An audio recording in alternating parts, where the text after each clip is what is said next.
इस कार्यक्रम में जिसका विषय है अंधविश्वास के विरुद्ध वैज्ञानिक कार्यक्रम। इस कार्यक्रम के मुख्य अतिथि सुभा श्रीवास्तव मैम, उनके साथ उन्हीं के विद्यालय में एसोसिएट प्रोफेसर अजय यादव जी अभी आपको विज्ञान को अनुप्रयोगों के माध्यम से विज्ञान को आपके सामने प्रदर्शित कर रहे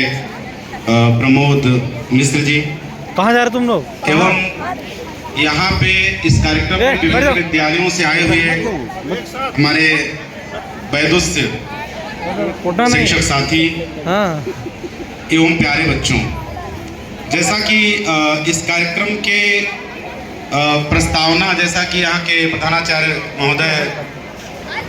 लालजी यादव जी ने आपको बताया कि वर्तमान समय में जो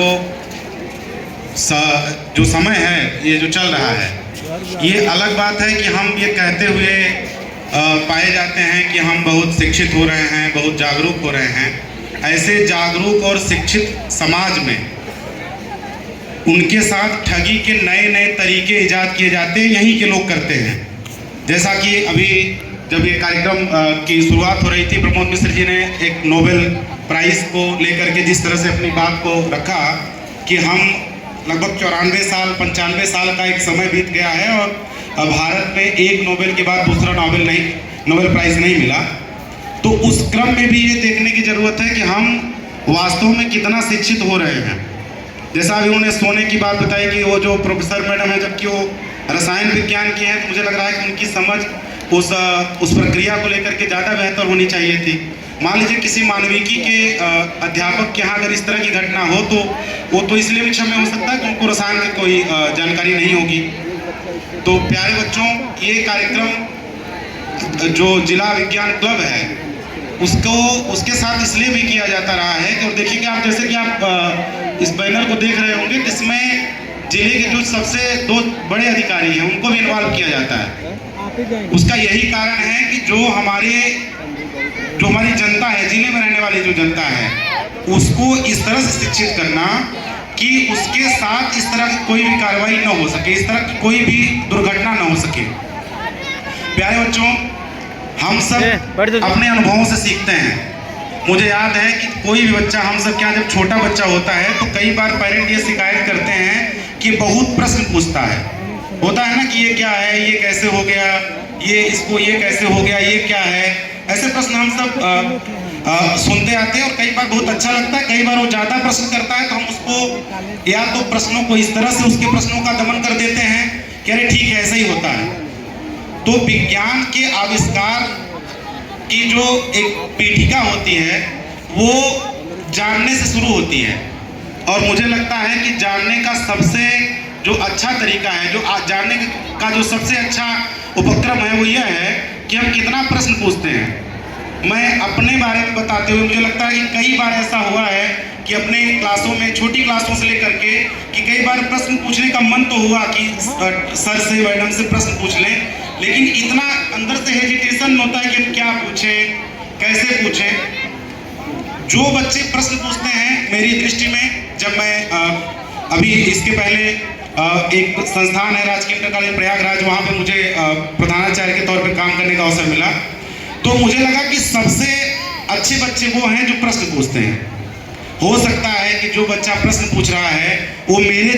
जैसा मैं अपने बारे में बता रहा हूँ कि जो प्रश्न पूछने में हेजिटेट कर रहा हो, संकोच कर रहा हो, उसके लिए बहुत कारगर है। तो हम सब यहाँ पे कई शिक्षक बैठे हैं, कई विज्ञान के भी शिक्षक हैं और विषयों के शिक्षक हैं, कि प्रश्न पूछने वाले बच्चों को प्रोत्साहित करिए और ये बताइए कि मानने से नहीं, जानने से काम होगा। मानना मतलब मान लिए कि ऐसे होता है। हम ये कहें कि अगर एक जो सिद्धांत है, कोई भी सिद्धांत विज्ञान का जिसने क्रांतिकारी परिवर्तन किए, मान लीजिए कि गुरुत्वाकर्षण का जो सिद्धांत है, अगर किसी वैज्ञानिक ने मान लिया होता कि यार ऐसे ही होता है, हमेशा से होता है, हमारे दादाजी के समय में भी सेब गिर रहा था, पेड़ गिर जाता है, सब गिर जाता है,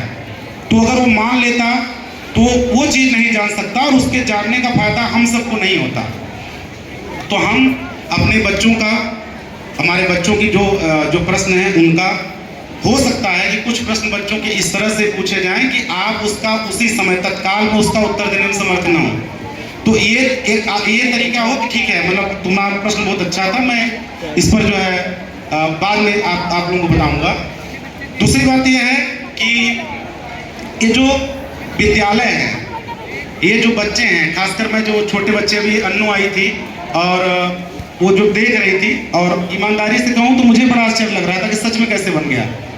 जैसा इन्होंने अपने चश्मे के बारे में कहा, तो जब आप कुछ कह रहे होते हैं, जब आपके सामने इस तरह से हो रहा होता है, तो अभी बच्चे जब घर पर जाएंगे तो ये एक बच्चा अगर यहाँ पे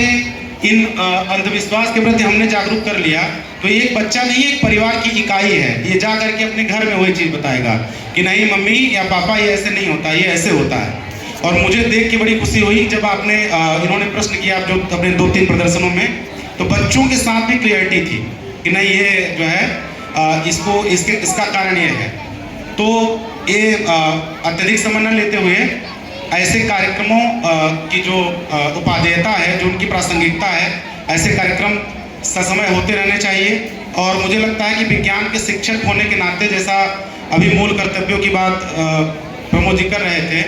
तो हमें मतलब जो हमारी मनोवृत्ति है, जो हमारा मन है, वो मन इस आधार पर हो कि ठीक है, जब तक हम उसको सही तरीके से नहीं समझेंगे, सही तरीके से समझने का मतलब है जब तक हम उसको किसी को समझाने की स्थिति में नहीं आएंगे, तब तक हम मानेंगे नहीं। ये नहीं कि किसी ने कह दिया है कि ऐसा है तो उसको मान लें। एक आप लोग सुनते आते हैं कि कहा भी जाता है, जैसे मैं इस विद्यालय में एंट्री कर रहा था तो सामने ही मुझे लग रहा है कि शंकर कुछ लिखा है ना इस तरह से, प्रिंसिपल साहब क्या गेट पे लिखा है ना, नहीं गौरी शंकर। तो मुझे याद आया कि एक जगह कहा गया ना कि श्रद्धा विश्वास रूपिणों भवानी शंकर बंदे, ऐसा लोग कहते हैं कि श्रद्धा और विश्वास के रूप भवानी शंकर की मैं वंदना करता हूँ। तो जो श्रद्धा है, कई बार ऐसी स्थिति ले आ देता है कि श्रद्धा हो गई, मान लीजिए किसी के प्रति मेरी श्रद्धा, उन्होंने जो भी कह दिया हम मान लेते हैं यार ठीक है वो सही कह रहे होंगे, उनके प्रति ऐसा हमारा मनोभाव है। लेकिन मुझे लगता है कि अगर वैज्ञानिक मनोवृत्ति, वैज्ञानिक चेतना की बात करें, जिस टेम्पर की बात की जा रही है कि हम जो है साइंटिफिक टेम्पर की बात करते हैं, तो उसमें श्रद्धा सिर्फ विज्ञान के प्रति होनी चाहिए कि हम विज्ञान के आविष्कारों, विज्ञान के नियमों के प्रति श्रद्धा रखें, तब जा करके हम कुछ नया खोज पाएंगे। नहीं तो हमारी स्थिति वही होगी जिसे कहते हैं लकीर का फकीर होना। तो यहाँ पे इतने प्यारे बच्चों को जो बहुत उत्सुक हैं, तमाम जो अभी हम लोगों के जाने के बाद भी एक सत्र चलेगा इसका, तो ये सब यहाँ से जब जाएं, हम सब जब यहाँ से जाएं, तो ये चीज़ अपने परिवार तक ले जाएं कि जो भी कुछ है, जो दिखाया जा रहा है, जो देख रहे हैं, सब कुछ वैसा नहीं है। हो सकता है कि जो दिखाने वाले का उसमें कुछ उसका जो उसकी जो प्रैक्टिस है वो उसमें शामिल हो। तो मैं प्रधानाचार्य जी को धन्यवाद दूंगा कि ये कार्यक्रम बहुप्रतीक्षित था। इसके वेन्यू कई बार बदले, कई बार इस कार्यक्रम को लेकर के हमारी इनकी बात हुई, तो ये हुआ कि शहर में रखा जाए, पर फिर मैंने एक संस्थान इनको सुझाया, वो बहुत दूर था, कोराव में एक विद्यालय है, बहुत बड़ा विद्यालय है, अंत में यहीं पे होना था और मुझे सहयोग से यहाँ आना भी था। तो आप लोगों को के बीच में अपने को पा करके मैं बहुत धन्य महसूस कर रहा हूँ, अच्छा लग रहा है। धन्यवाद।